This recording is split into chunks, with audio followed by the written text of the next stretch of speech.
Shalom, shalom, Israel. First of all, I'd like to give all honor and glory to Yahweh, and I do so by Hashem Mashiach Yahushua.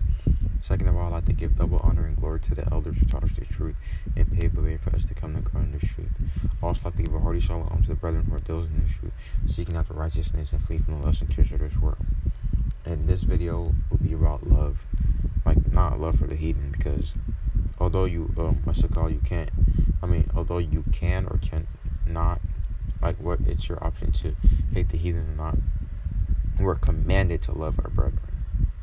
It's just a simpler way of life, and everything is just better, honestly, if you just put that ego and pride bullshit to the side and love your brethren. But let's get it into law. Leviticus 19:17. Thou shalt not hate thy brother in thy heart. Con. Thou shalt anywise rebuke thy neighbor and not suffer shade upon him. Con. So they can't even if, say somebody did something to you, like it pissed you off, you can't just be like, oh, well, I'm not dealing with this person anymore, like without speaking to them. Thou shalt not, Leviticus 19:18, thou shalt not avenge nor bear any grudge against the children of thy people, but thou shalt love thy neighbor as thyself, on the Lord. So you don't want to hold a grudge against your own people. Let's go to the other classic, Ephesians 4:26. Be ye angry and sin not, let not the sun go down upon your wrath. Us being Israelites, we are bound to hurt each other. Us being humans, but especially Israelites, we just hurt each other in specific ways.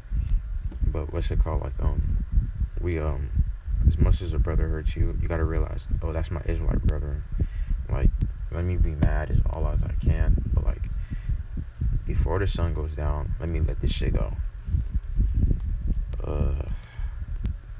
Stay in the so-called New Testament for now. Matthew 5 and I think 18. No, it's not Matthew 5 and 18.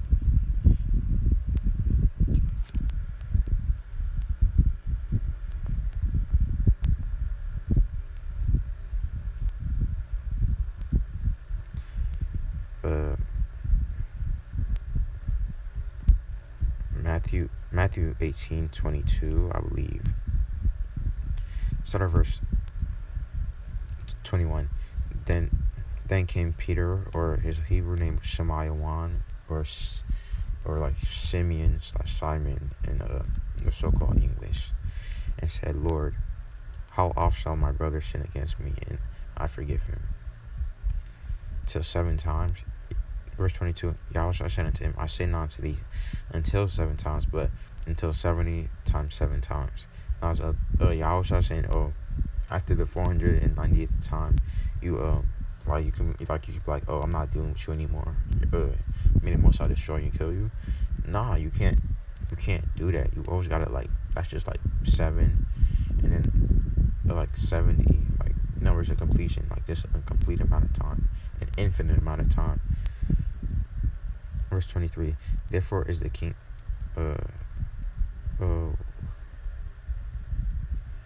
verse 23, therefore is the kingdom of heaven like unto a certain king, which would have taken an account of his servants. And when he had begun to reckon, one was brought unto him, which owed him 10,000 talents. But for as much as he had not to pay, his Lord commanded him to be sold, and his wife and children, and all that he had, and payment to be made. Verse 26, the servants therefore fell down and worshipped him, saying, Lord, have patience with us, and I will Lord, have patience with me, and I will pay thee all. Servants saying it to his king or his supervisor, be oh, have patience with me, I'm going to pay you everything that I owe you.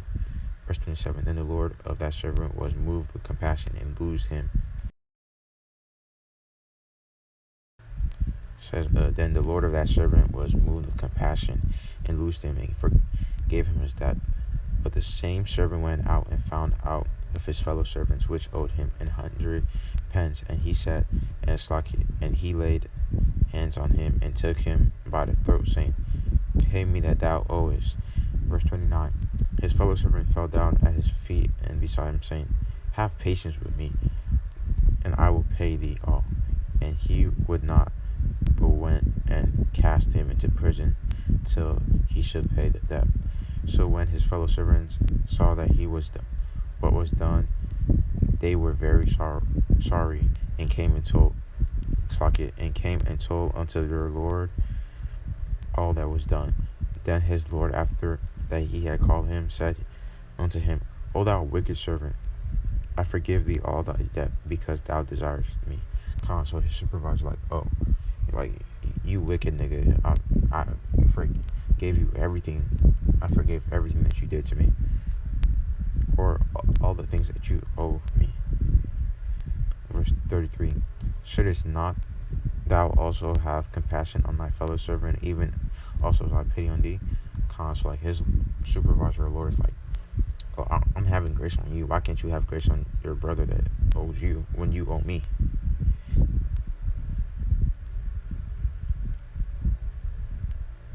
Verse 34. And his Lord was wroth and delivered him to the tormentors till he should pay all that it was due unto him. So likewise shall my heavenly Father do also unto you, if ye from your hearts forgive not everyone his brother that trespasses. Like, no matter what our brother does, brother or sister, like, as long as it be Israelites, we gotta like forgive them for like their trespasses against us, because we would want them to forgive, like, because we're not perfect and like we go off, so we would want them to forgive us of our sins, so we gotta forgive them of their sins or their transgressions against us, just like we want the Most High to forgive us of our transgressions. And it ended off with the classic. Actually, before I go there, let me go to another classic. Zephaniah 2:1. Gather yourselves together, yea, gather together, O nation not desired. So like nobody wants this. Nobody like we're just like a laughing stock, like for entertainment to these other nations. But we being Israelites, we gotta gather together. Which reminds me of another verse.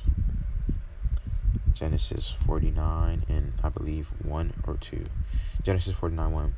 And Jacob or Jacob called unto his sons and said, Gather yourselves together, that I may tell you what shall befall you in the last days. So like we're supposed to like gather together. Now of course this is talking about prophecy, but you can still use this. I can still use this verse for this video. And finally to the classic, Genesis 4:9. And everybody should know the story about Cain and Abel. But skip down to what this wicked man Cain said, who is Esau regenerated. Genesis 4:9. And the Lord said unto Cain, Where is Abel thy brother? And he said, I know not. He's like, I don't know. Am I my brother's keeper? And like, Cain, you're wicked as hell for this. Like, you are your brother's keeper. We're like supposed to be your brother's keeper. Which is like kind of like a mindset of people had, like the Adamites and like our forefathers had, like we're supposed to keep our brothers. Which is also like a law, I believe. Like a brother falls out of hand, like he could be like your servant and stuff. But like not trying to make this video any longer than it already is. So I suggest, brethren, go find that verse. But anyways, I hope somebody got edified, and I pray that y'all pray for me. I hope that y'all pray for me as I pray for y'all, and I hope that y'all may pray for each other, because we all need prayer. But I like to give all honor and glory to Yahweh, and I do so by Shem Mashkiach Shalom.